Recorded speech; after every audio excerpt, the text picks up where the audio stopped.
Ole. Bien. Eh, bueno, estábamos conversando hace un rato ya con Juan Andrés acá, luego de que lo estuve escuchando igual en otro programa, ahí en otra radio, una radio amiga, hermana, ¿no es cierto? Hermana de camino, como es la radio de la Universidad de Chile. Eh, bueno, buenos días, estamos en Crónica Digital, eh, analizando la semana política. Florencia en campaña, muy bien, que siga en campaña y que le vaya muy bien. Y estamos con nuestro panelista estable, Juan Andrés Lago, periodista, integrante de la Comisión Política del Partido Comunista. Aquí estamos a pie, frente al cañón, ¿cierto? Y Juan Andrés, mira, yo creo que sería interesante partir esta conversación con esta foto. Y yo creo que esta foto que es del 18, ¿eh? Es de la semana del 18 de septiembre, por tanto acá poco le vamos a pescar. Poca gente le da bola a esto, pero, pero esta Tremenda foto es fuerte. foto. Pero esta foto Tremenda. es fuerte, esta imagen es muy fuerte, porque primero el reintegro, ¿no es cierto? A uno le puede gustar, les puede gustar Maduro, no le puede gustar Maduro, la opinión que cada uno quiera. Pero esta fotografía es reintegrar a Venezuela en el concierto internacional. Y es reintegrarlo con los países hermanos. Pues. Se pueden tener discusiones, se pueden tener entrecruces como hubo, pero están ahí. Y eso yo creo que es el valor y la fuerza de esta fotografía, ¿no? Y el impacto de lo que significa CELAC en comparación con otras organizaciones que se hicieron y que más bien partieron del principio de la discriminación. ¿Cómo ves tú eso, Juan Andrés? Y nos explica un poquito también, bueno, el CELAC, de lo que tú conoces, pues, ¿cómo tú ves esta situación desde el punto de vista, ¿no es cierto?, de este análisis internacional. Bueno, lo primero, Omar, que bueno, esa fotografía es tremenda, tiene una fuerza de proyección de futuro histórica tremenda. México no había sido tan protagonista como lo es ahora con la presidencia de López Obrador. No lo había sido, aun cuando sí México, por una cierta tradición de política exterior que viene de mucho tiempo, siempre ha estado un poco en la línea de lo que es CELAC, pero no había jugado el papel que está jugando ahora y que es tan relevante por la fuerza que tiene México en el continente y a nivel mundial, ¿no? A nivel mundial. Más todavía cuando uno de los países que fue el que llevó el impulso primario a la CELAC, junto con Cuba, junto con Nicaragua, junto con El Salvador, junto con Argentina, ¿no? Chile, fue Brasil. Claro, bajo la presidencia de Lula da Silva y luego Dilma Rousseff. Porque también en la fotografía que vimos hay ausentes, entre ellos Bolsonaro, ¿no? ¿Qué decir de Chile, que ni siquiera fue su canciller? Tengo entendido, no quiero ratificar, pero tengo entendido que fue un funcionario menor, algo así como subsecretario o encargado de Relaciones Económicas Internacionales, para ver lo que significa, lo que cada país le da en importancia a la CELAC. Y por otro lado, yo creo, Omar, que hay que decirlo porque es un dato de la realidad, la manada mediática hegemónica chilena le dio casi nula importancia a este evento, salvo para decir de que el presidente de Uruguay se había confrontado con el presidente de Cuba, con el presidente de Venezuela. Pero más allá de eso, nada. O sea, este proceso en el cual convergen los países del continente para la manada mediática local, con su pequeñez, pero también con su subordinación hacia el imperio, porque finalmente lo que les define la agenda a ellas y ellos es eso, prácticamente pasó inadvertida y desapercibida la CELAC en nuestro país, lo que es muy grave, ¿eh? Es muy antidemocrático además. Pero dicho esto, creo que sí hay cuestiones fundamentales de esta CELAC, junto con el protagonismo que asume México como presidencia pro tempore, que es muy relevante, es que el propio presidente López Obrador anuncia que la CELAC impulsa una serie de planes para enfrentar de conjunto la pandemia, para generar mayor sinergia, respetando las asimetrías entre pueblos, países y gobiernos de la región, pero para mejorar los esfuerzos colectivos multilaterales y bilaterales para enfrentar problemas de marginación social, económica, para enfrentar de conjunto la relación con China, Asia-Pacífico, China en particular. Y lo nuevo es que CELAC le propone como CELAC, como bloque, un diálogo a Estados Unidos y a Canadá.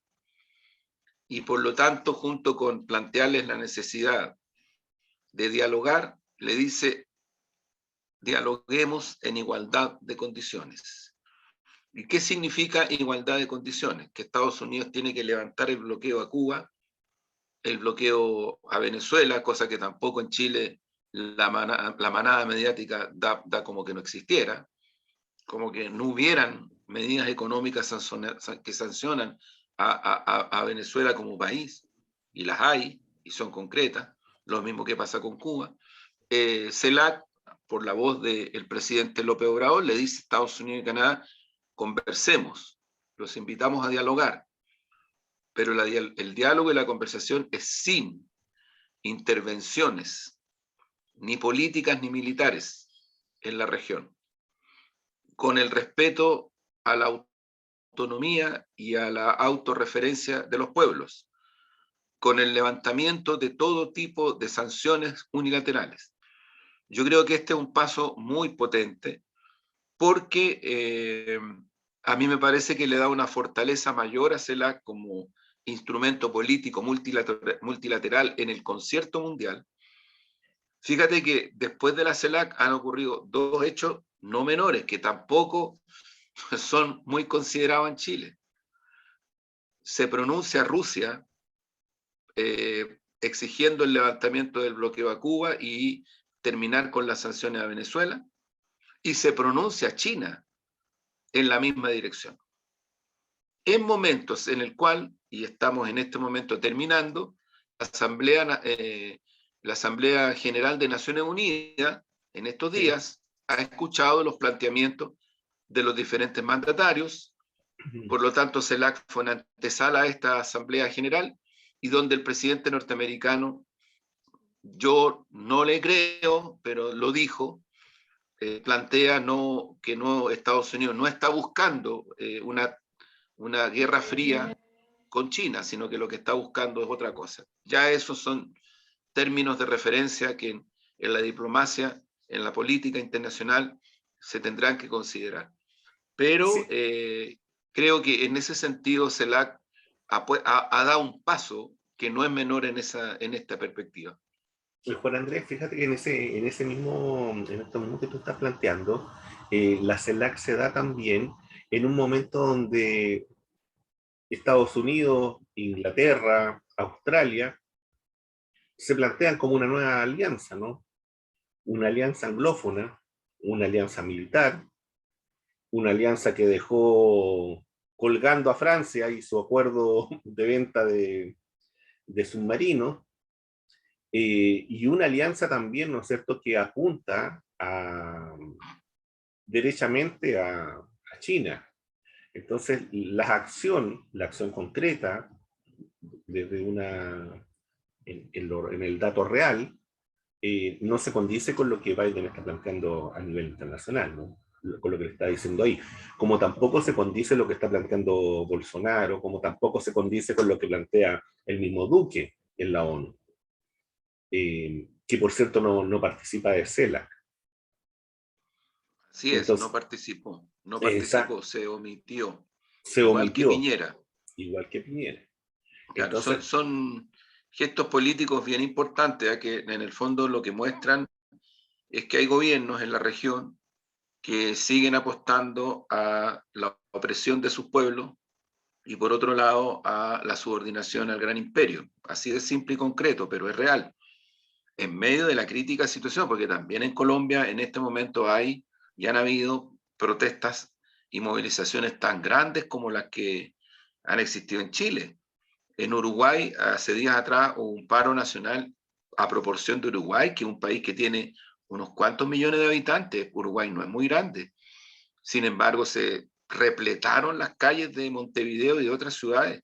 Multitudinaria manifestación del pueblo uruguayo cuando su presidente va a CELAC a confrontarse con Cuba, con Nicaragua, en fin, con Venezuela. Entonces, Claro. yo te diría, pero también yo quiero incorporar otro dato. También se producen las elecciones internas en, en Rusia, Sí, donde las fuerzas políticas que respaldan a Putin logran sobre el 30%, y sí. el Partido Comunista Ruso, Es la segunda que fuerza aquí en política. Sí, segunda fuerza política con el 20%, Mar, sí. el 20%.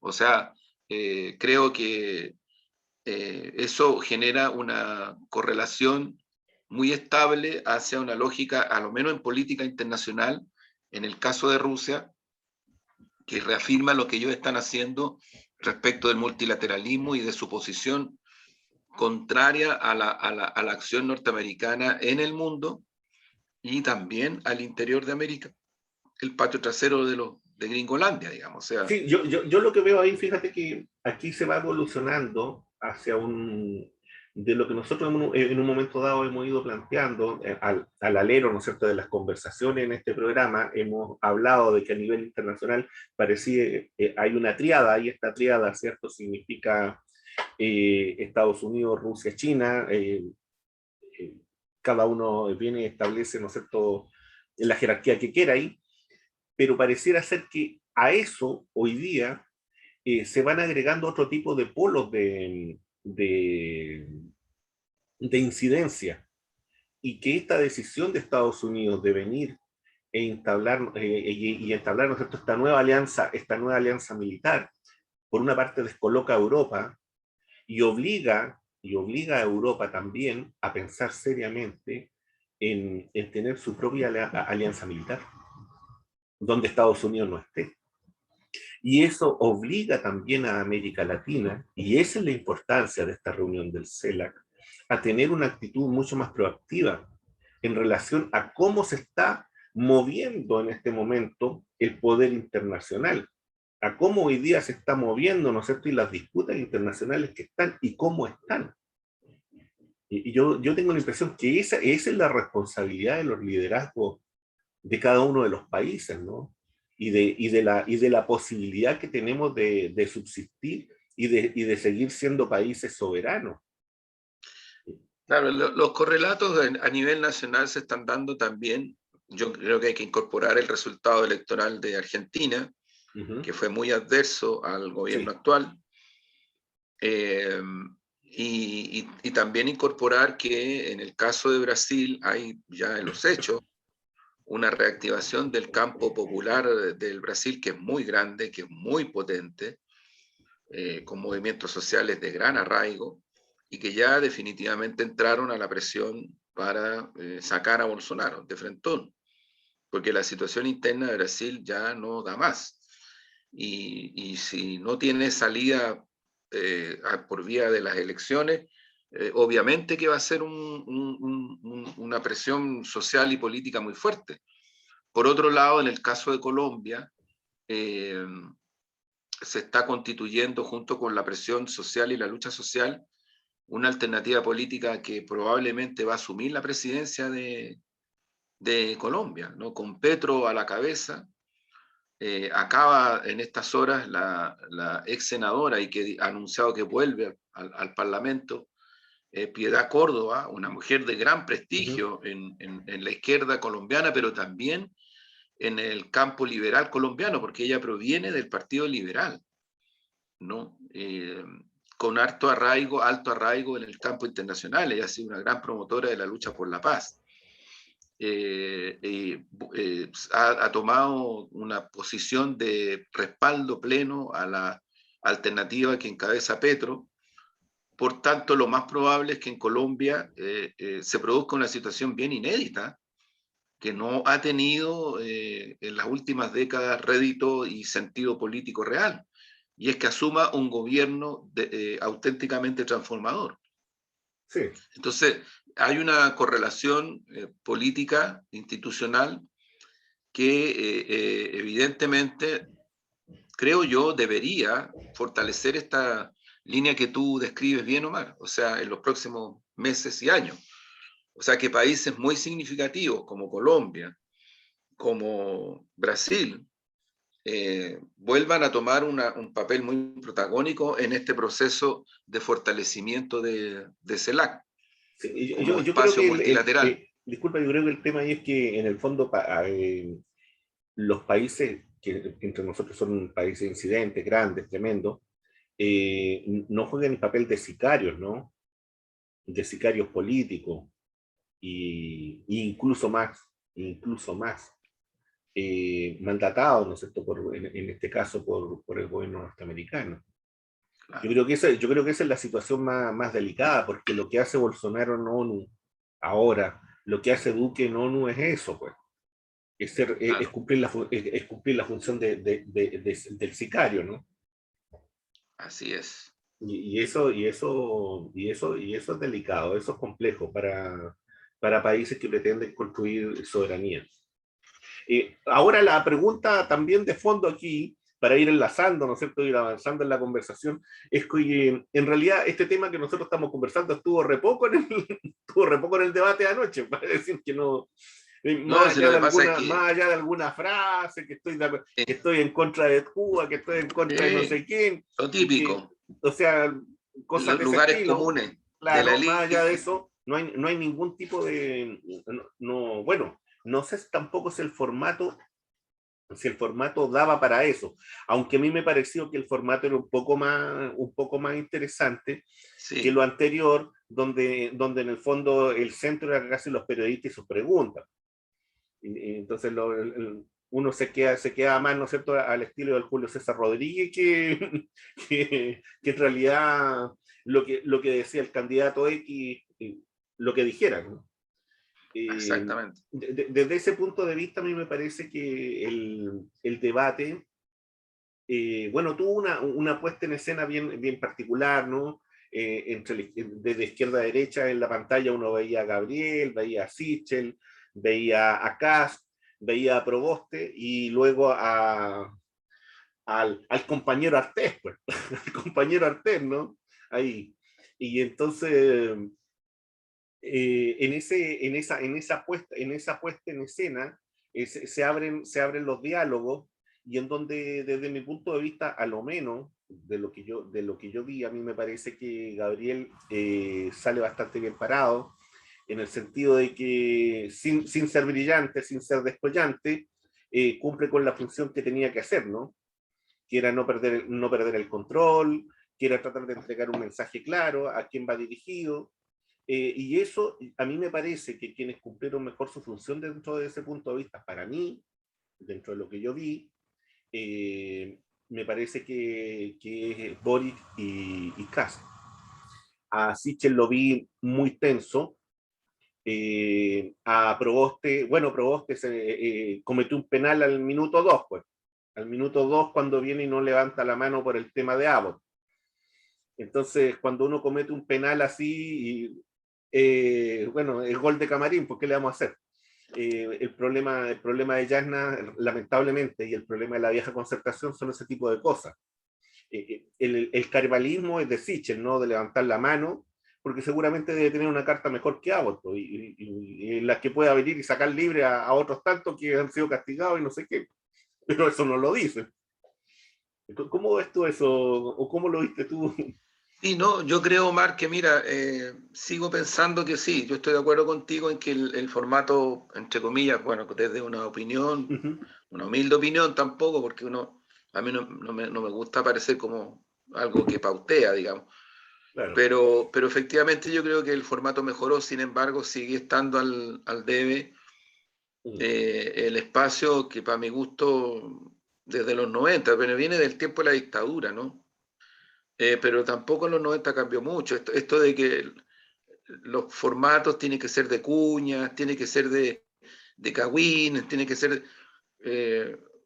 chuta, si tú tenías un minuto para hablar sobre el terrible drama histórico, social, político, cultural que tenemos, por ejemplo, respecto de nuestro pueblo mapuche, y te dan un minuto, las pensiones y te dan un ¿me minuto. entiendes? O sea, porque eso es, y además lo dicen con prepotencia las animadoras y los animadores, o sea, tiene un minuto y si se pasa, ya termine, termine. O sea, es como esta lógica de la intrascendencia, de esta lógica de la disyunción binaria que es tan brutal para el pensamiento cultural real, sí o no, Tuitera. estás de acuerdo o no, te parece o no, como si todo fuera sí o no, como si todos fuéramos maquinitas. Esto está muy metido en la manada mediática y televisiva criolla. Entonces, claro, son distorsionadores de realidad, porque al final los que debaten, que son ni más ni menos que candidatas y candidatos presidenciales, tienen que adecuarse a esos formatos. Más la hora, ¿por qué tiene que ser tan tarde? ¿Te fijas? O sea, Claro.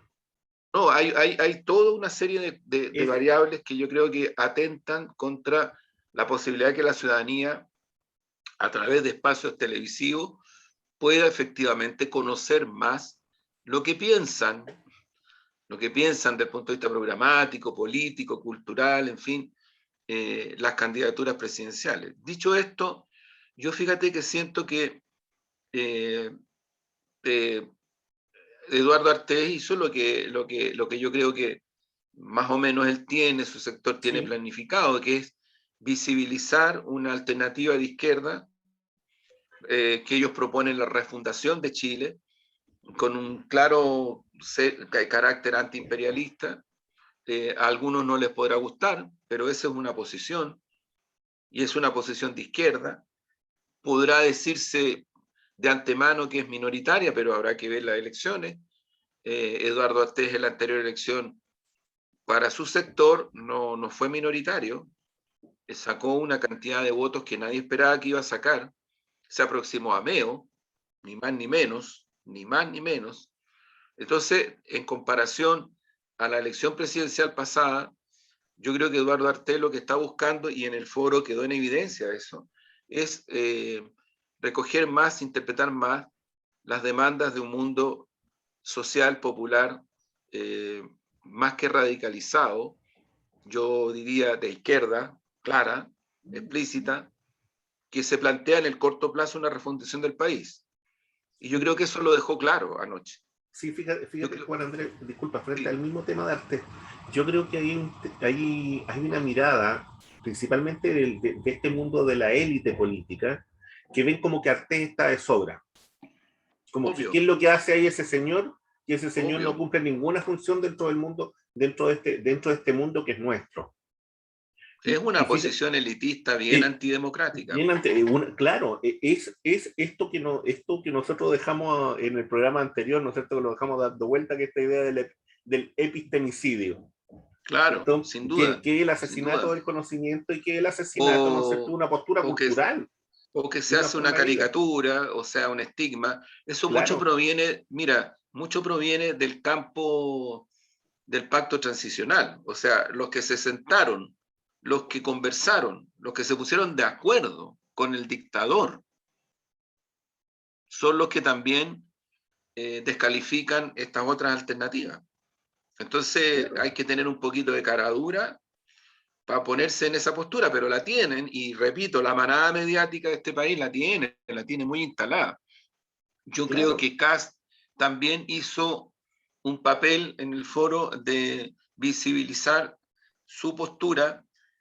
Ojo, yo creo que Kast está menos agresivo que lo que Sí, fue en la candidatura presidencial pasada respecto de la candidatura de Piñera en ese momento.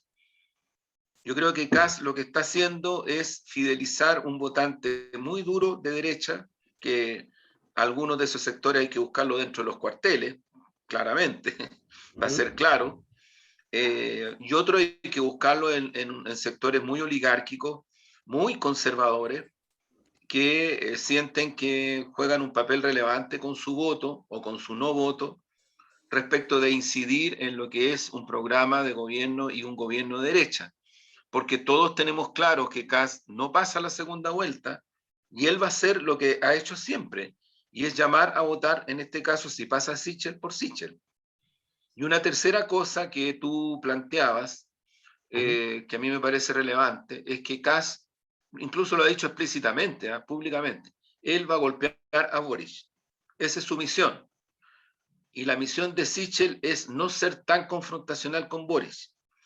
Y yo creo que ahí el punto de referencia es que voy a Sichel en este caso, lo que se está buscando en ese sector, y tal vez anoche no quedó tan claro porque Sichel estaba un poco así como inhibido, y yo creo que es por esto, porque lo que está buscando la candidatura de Sichel y la derecha es por un lado, desmarcarse de quién es Sichel, un ex ministro de Piñera, un tipo que fue funcionario del Banco Estado, un tipo que es de derecha en toda la línea, si bien es cierto históricamente proviene de la democracia cristiana, pero yo creo que lo que están buscando es tratar de abrirse paso hacia un votante que podría estar inclinándose hacia Jana Proboste.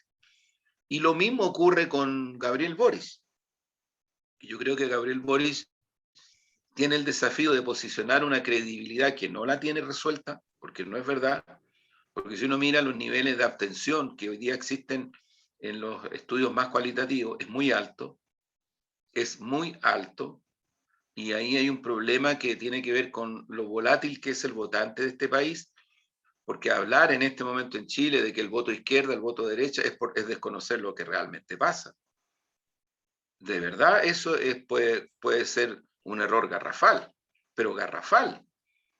Entonces creo que ahí la alternativa pro dignidad no tiene todavía, no alcanza todavía los mínimos de estabilidad para efectos de no solamente pasar a segunda vuelta, sino que ser creíble a un votante que primero tiene que decidirse a votar.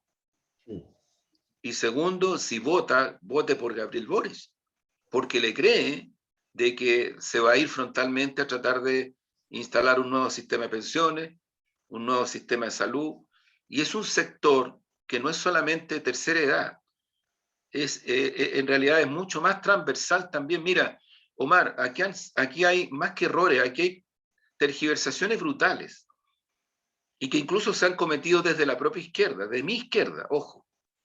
Por ejemplo, a finales de la década del 2000, cuando se hablaba fuerte de ya cambiar el sistema de pensiones, e incluso dentro de la izquierda hablaban de, bueno, alguna reforma, porque lo que hay que hacer es atacar directamente al sector más afectado, que es la tercera edad. Y se equivocaban, y quedó demostrado, se equivocaban de raíz, porque en este país la gente no es tonta. Y tampoco, a ver, una persona que tiene 30, 40 años hace la proyección de cálculo y le llega incluso a través de su sistema de pensión lo que va a sacar cuando jubile, ya sabe lo que se le viene. Por supuesto. Entonces, no es solamente la persona que está con los 65 años, es una simpleza que te deja fuera millones de personas. Entonces, ese error pero básico, pero a la vez, yo diría, una omisión intencionada, lo que no dejó ver era que la principal demanda, no solamente de la tercera edad, sino que para atrás, la principal demanda es el cambio del sistema de pensiones. Porque la gente ya está viendo lo que le va a ocurrir en unos pocos años más adelante, porque son pocos, no estamos hablando de 50 años, ni de 40, estamos hablando de 30 años para abajo, de 30 años para abajo, o sea, estamos hablando de una persona de 30 años que se pone a reflexionar sobre lo que le va a pasar a los 65, o le de 40 años, ¿qué le va a pasar? Entonces es bien insensible y hasta cruel de mi punto de vista achicar el universo cuando tú tienes un país donde las políticas públicas no resuelven prácticamente nada. Mira lo que está pasando en la comuna de Santiago. Porque esa es la realidad que está viviendo Chile. La alcaldesa, y yo respaldo esa posición, ha dado más permisos para gente que pueda vender en las calles. Y han saltado algunas organizaciones de pequeños y medianos empresarios. Fíjate la confrontación que se produce, que la causa de esa confrontación no es la medida humanitaria que ha tomado la alcaldesa. La causa de esa confrontación es que tú tienes a un sector muy grande de pequeña y mediana empresa que no tiene ningún respaldo estable económico del Estado. Estamos hablando de sistema crediticio principalmente y sistema de promoción de negocios, que podría darse como se dio en algunos momentos en Chile en una situación distinta, con un modelo económico distinto. Cuando tú tenías Cercotec, que jugaba otro papel, tenías la Corfo, que jugaba otro papel en este sentido, hoy día no. Y los bancos estrangulan a las pymes.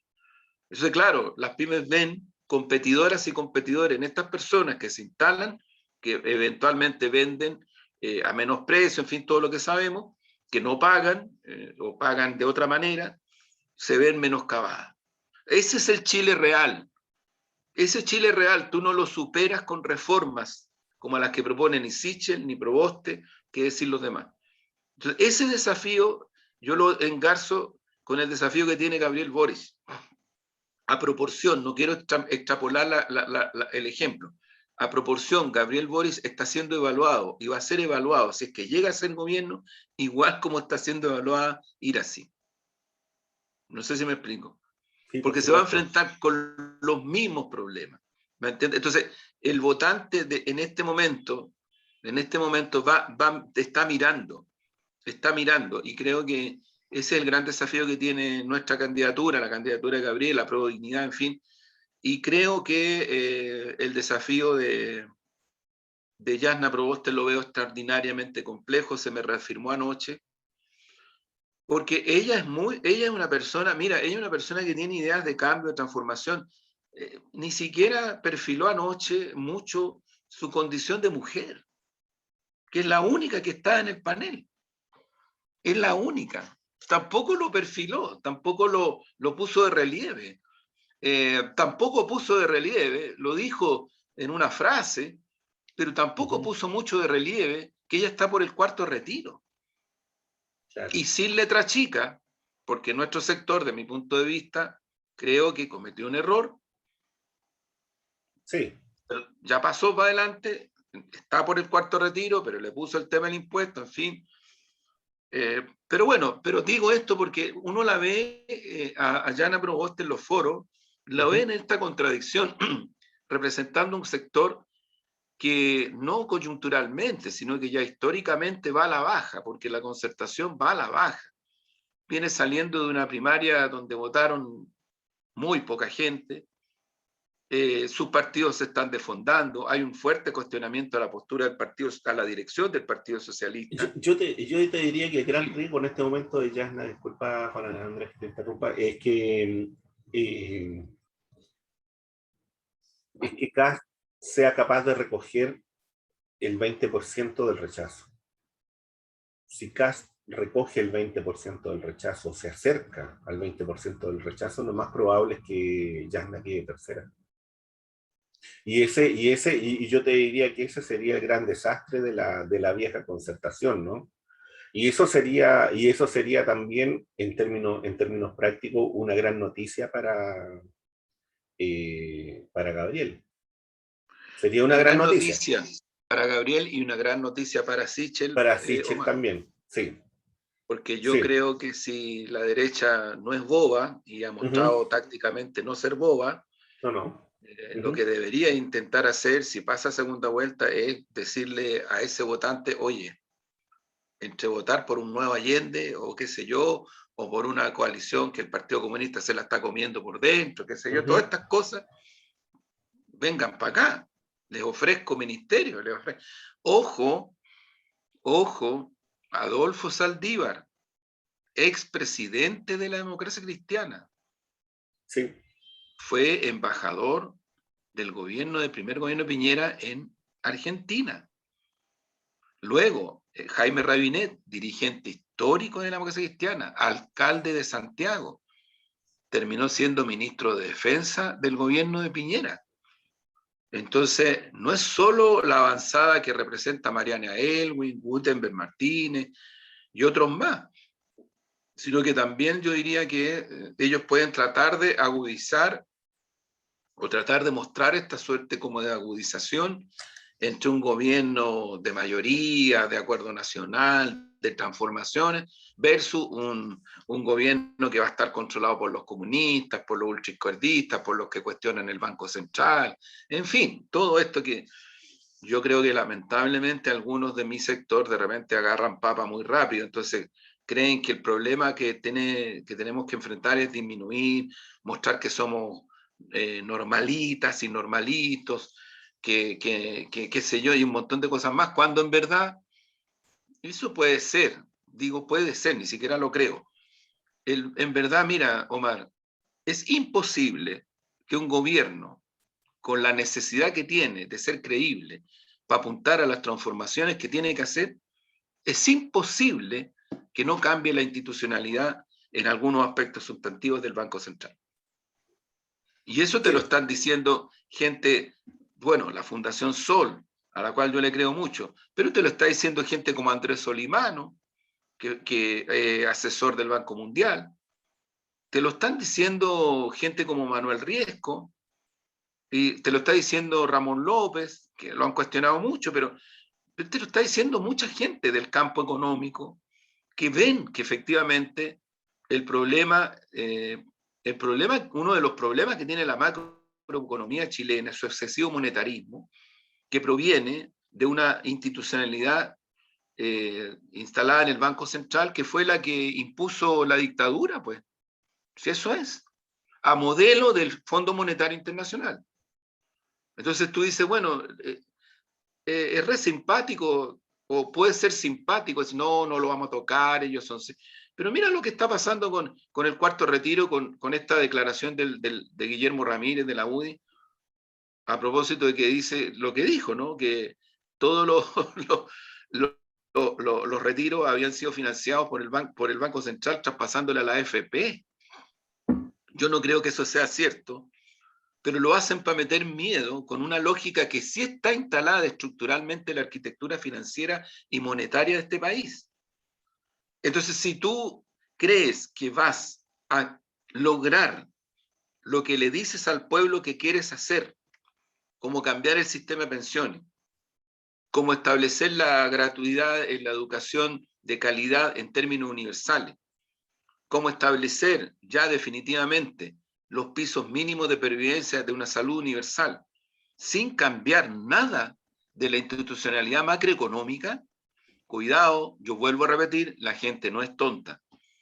Entonces el riesgo es que no le crean, no voten, e incluso algunos voten por Sichel, porque dicen, entre alguien que dice que yo no voy a cambiar la AFP, le voy a hacer mejora, y usted no va a tener la porquería de pensión que tiene, sino que va a tener una porquería más chiquitita. Pero tú no tienes ninguna otra posibilidad que la porquería chiquitita, porque te domesticaron para eso.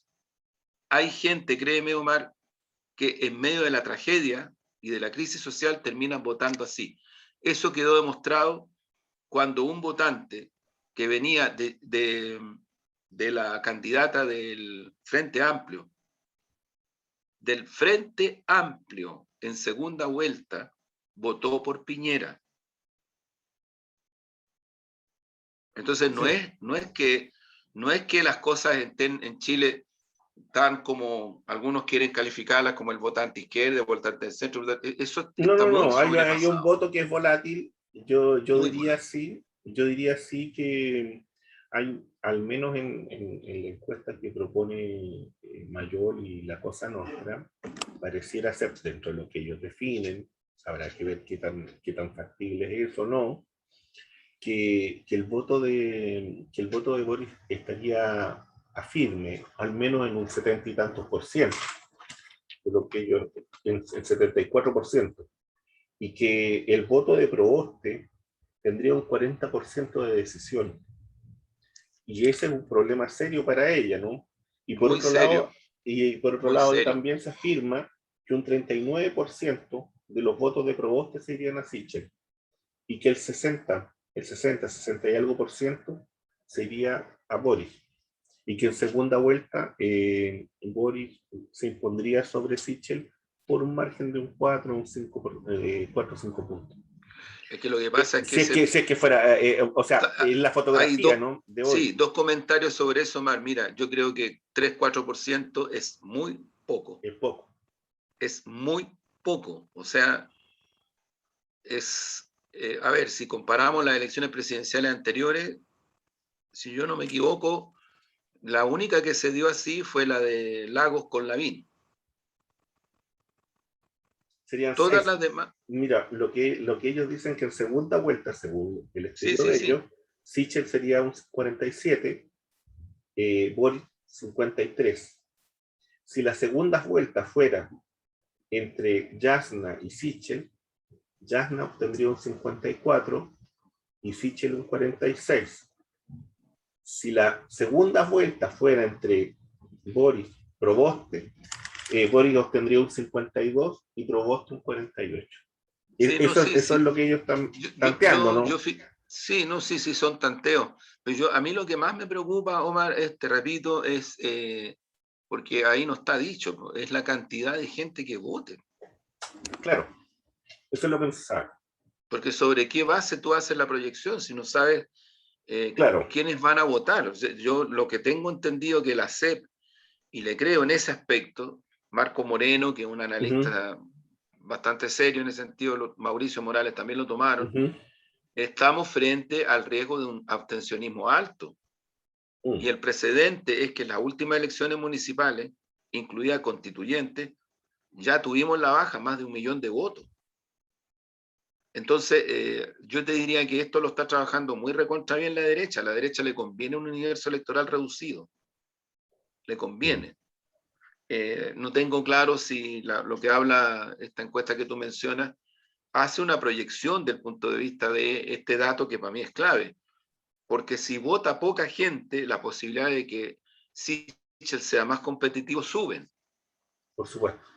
Si vota más gente, quiere decir que, no sé, a lo menos un porcentaje de gente que votaba por candidaturas de la lista del pueblo, por el propio Daniel Jadot, en fin, estarían votando por Boris. Pero eso no está en este momento definido. No está definido. Por eso digo, está muy abierto el escenario. A mí me parece que es verdad. Yo creo que la tendencia electoral indica que las posibilidades de Gabriel son altas, pero yo no daría como un escenario cerrado, ni siquiera cercano a eso. No porque hay que hacer campaña, no, sino que porque efectivamente está abierto. Está abierto. Yo creo que, no sé, sería interesante conversar, Omar, a lo mejor invitar a alguna analista en ese sentido, porque la hipótesis del escenario abierto es muy distinta a la que se está tratando de instalar, como que da certeza sobre escenarios que no tengo tan claro que estén tan definidos. Mayol, el grupo de la Cosa Nostra cuestiona esa tesis, cuestiona la tesis cuestiona la tesis de CEP en el sentido de que habría un amplio margen de ciudadanía que no sabría qué es lo que quiere votar. Eso lo cuestionan absolutamente. Ellos dicen de que esa situación no es así, de que es que ahí hay una diferencia de cualitativa. que la gente está con un voto decidido. Otra cosa es el número de votantes, que yo creo que es que sabes lo que hay un tema de metodología y todo eso, hay una discusión, sí, ¿no? porque el número de votantes te da la abstención. O sea, cuando tú tienes personas que no están decididas a votar, fíjate, y tienes personas que no tienen decidido por quién votar, son dos variables cualitativas. Claro. Claro. Que no las puedes disminuir, Y además al contrario. pero además son distintas, porque puede ser que una persona esté decidida por quién votar, y otra cosa es que vaya a votar, y una persona que no esté decidida por quién va a votar, y que puede que en el momento vaya a votar, o puede que sencillamente se quede en su casa. Yo insisto, yo creo que en el caso de nuestro sector, la posibilidad de crecimiento en términos de adhesión de votantes, votante probable, votante posible, y en términos de que vaya a votar más gente, para mi gusto la variable dura es que el sector y el candidato se hagan creíbles respecto de lo que quieren hacer. Porque en este país la gente no está en condiciones de aguantar un gobierno de 4 años, donde le dice, mire, ¿sabe qué? Vamos a hacer todo lo posible por cambiar la AFP, pero si no resulta, nos vamos a tener que poner de acuerdo con la UDI, fíjese. Claro, ahora yo creo que en términos estratégicos sí lo que está ocurriendo es Eso los planos te lo doy, tercios. eso sí te lo doy por hecho. Sí, eso sí, no, yo estoy de Salvo la acuerdo gente contigo. que, claro, salvo o más la gente que tiene pervivencia relativamente asegurada. Y ahí viene el nuevo Claro. error. Pues, por eso yo te digo, por eso a mí me preocupa. O sea, yo digo, considerar, por ejemplo, el impuesto a los ingresos de 2,5. A ver, ¿qué pasa en una familia donde solamente tiene una persona que tiene 2,5? ¿Ese es un sueldo alto? Claro. No es un sueldo alto. Yo conozco mucha gente que tiene 2,5, que la mujer no trabaja, entre comillas, si trabaja en la casa, no No, por supuesto. remuneradamente. Tienen 2 chiquillas, chiquillos en la universidad, y hasta ahí llegaron. Sí, pues. Y lo demás es vivir. ¿Te fijas? Entonces hay como rango, bueno, ya se instaló, yo por lo menos, sin ninguna falsa modestia, creo que hay que ayudar a que eso se instale más, pero ya se instaló que en Chile tú tienes una macroeconomía al servicio de 7 familias y Sí. sus tasas de ganancia. Eso tiene que terminar, po. ¿Cómo va a seguir? Hasta el Fondo Monetario Internacional está planteando un impuesto a los grandes negocios, A lo que Sichel se niega. a lo que Sichel se niega, a lo que Yarna se niega, el impuesto a los súper ricos. ¿Te fijas? Claro. Entonces tú tienes un banco central, tú tienes una macroeconomía al servicio de los grandes negocios.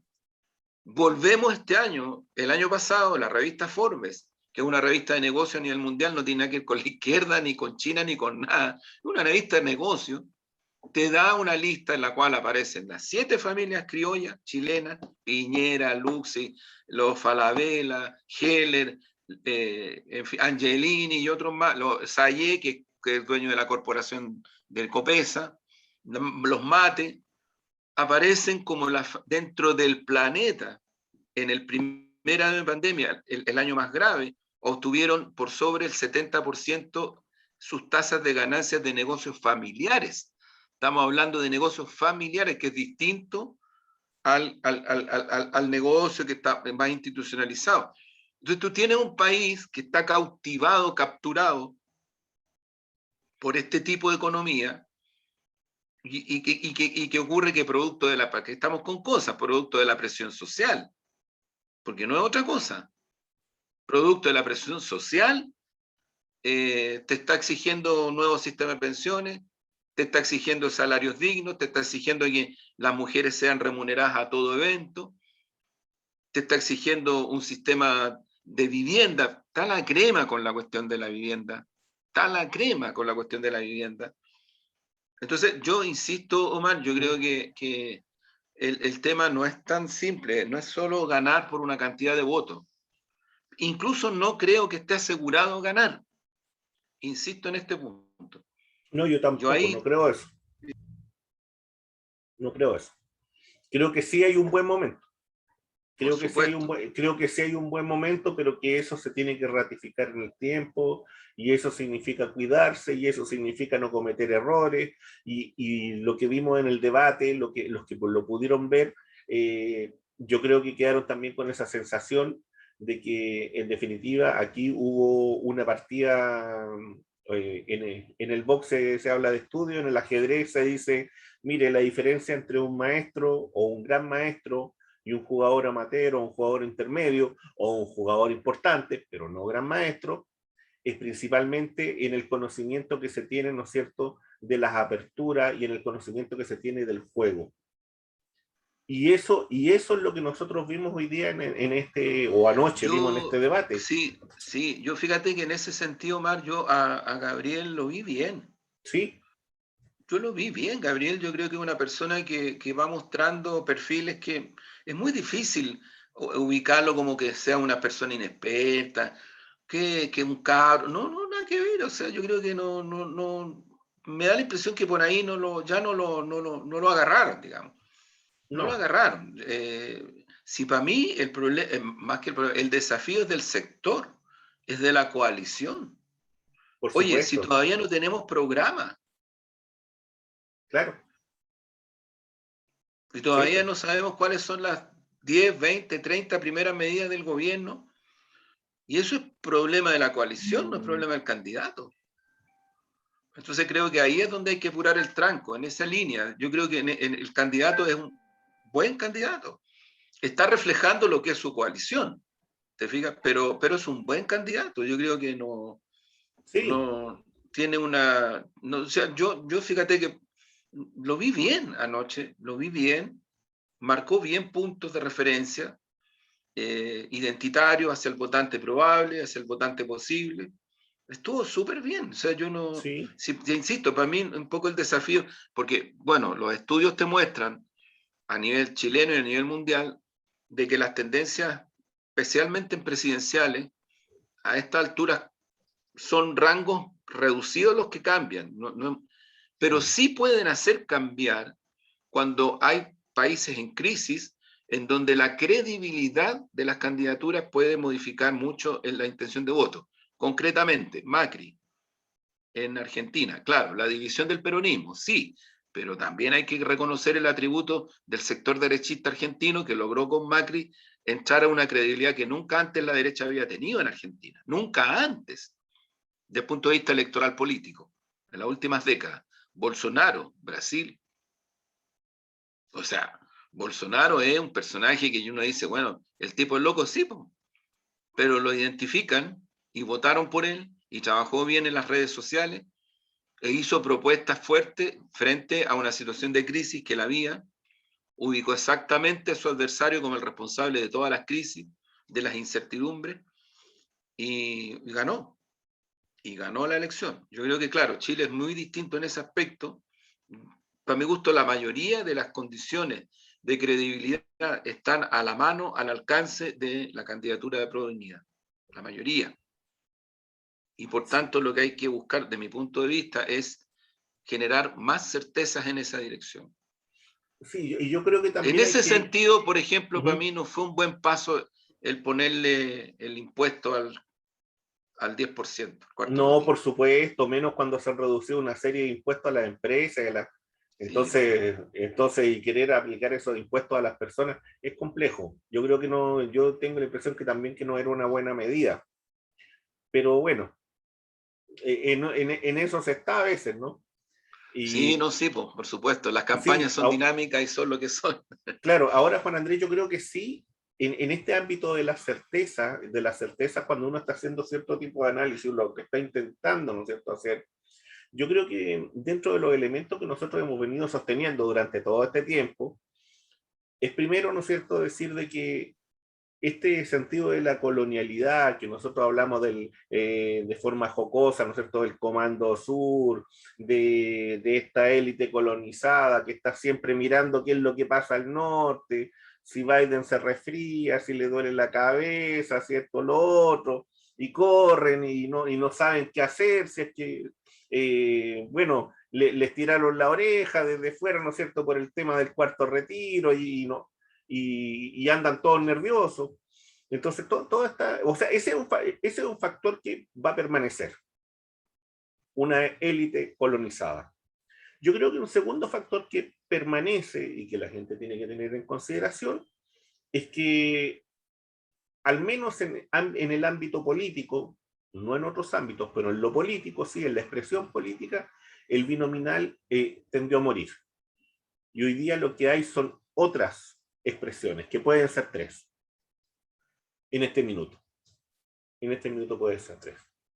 Y eso yo creo que es un elemento también que trae consigo, ¿no es cierto?, todo este proceso, ¿no es cierto?, de desplome, de crisis social, de crisis política, económica, qué sé yo. Mira, yo estoy muy de acuerdo, Omar, con eso. Mira, dos hechos significativos, ¿eh?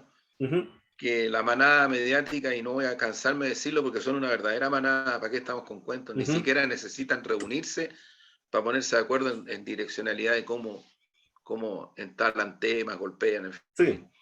Mira, dos hechos significativos estos últimos días. Baden, Rojas Baden. sí, Pucha, cometió un tremendo error, sí, lo asumió. Tremendo error, lo asumió. Mintió, lo asumió. Dio la cara. y renunció a la constituyente. Y renunció. Y por tanto, yo diría, y ya está enfrentando un proceso. La fiscalía, como son las fiscalías en este país, ya lo interrogó, la PDI fue a meterse al Congreso, en fin, han hecho todo un asunto ahí. Pero la persona está dando la cara y está asumiendo plenamente. Segundo caso, Jaime Mulet, presidente del Partido Regionalista Verde, diputado en ejercicio. Lo formalizan. No se demoró 24 horas y presentó su renuncia a la candidatura. Y dice que es inocente, pero que producto de esta circunstancia va a concentrarse en su defensa y para que no se afecte a su sector y en particular la candidatura presidencial, renuncie. O sea, yo creo que esos son hechos concretos que de hecho el propio Gabriel, el propio sector lo ha valorado, lo hemos valorado, pero que muestran que por ahí va el camino a lograr esta credibilidad, Omar, que yo te menciono. Porque la acción política, yo comparto mucho contigo, está muy deteriorada, pero muy deteriorada. Si alguien cree que el sistema político, sus instituciones y la forma de hacer política en este país no toman en cuenta lo deteriorado que está, todos los sectores, todos. Aquí no hay ninguno que pueda decir estamos fantásticos. No, cuidado con eso. Ninguno se cuidado. Salva. Entonces, yo te digo, estos gestos concretos, yo creo que reafirman mucho la posibilidad de que sectores sociales muy amplios, ciudadanía muy amplia, transversalmente, crea en esta alternativa. Porque se da cuenta que sin tantos aspavientos, sin tanto circo, se hacen cosas concretas. O sea, Rojas Baden hizo videos, él se dirigió directamente por redes a la gente, no fue a un canal a ser entrevistado, una puesta en escena, ¿me entienden lo que quiero decir? No hizo nada de eso. Por supuesto. Jaime Mulet hizo lo mismo, hizo un video, lo entrevistaron los días de Fiestas Patrias en CNN, yo vi esa entrevista, una entrevista directa, sencilla, pum. Luego va a Estado Nacional, dice exactamente lo mismo y plantea lo mismo, sin aspaviento, pide respeto. La presunción de inocencia en este país es algo que existe, pero parece que solo se le da el beneficio a los grandes, a los poderosos, a los oligarcas, a los curas pedófilos, y en fin, a medio mundo, pero nunca a la gente que está en el campo popular. Y yo ubico también, en este caso, a Jaime Mulet en el campo popular. Entonces creo que son cosas bien significativas que en los grandes medios, en esta manada mediática, obvio, mira, si Jaime Mulet no hubiera renunciado, hubiera sido la pregunta anoche a Gabriel. Claro. Usted va a respaldar a un candidato que la pelea, la mocha. Como la movida de traer al muchachito, bueno, no tan muchacho ya, que está en México, ¿no? Por el tema de Jaime Guzmán. Sí, claro. Por cierto. Exacto. Por cierto, claro. Yo creo que hay grandes posibilidades, creo que hay un camino, efectivamente, se abrió, se consolida esa posibilidad. Sí. Bueno, Juan Andrés, lleguemos hasta aquí hoy, pues.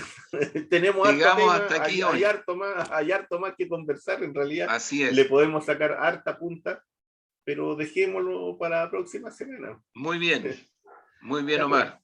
Un abrazo. Agradecerte. Oye, el poema, ¿o queda pendiente? Hoy día no, dejémoslo para la próxima semana. Queda pendiente, ya. Y lo dejamos pendiente. Hoy día no. Ya, Omar.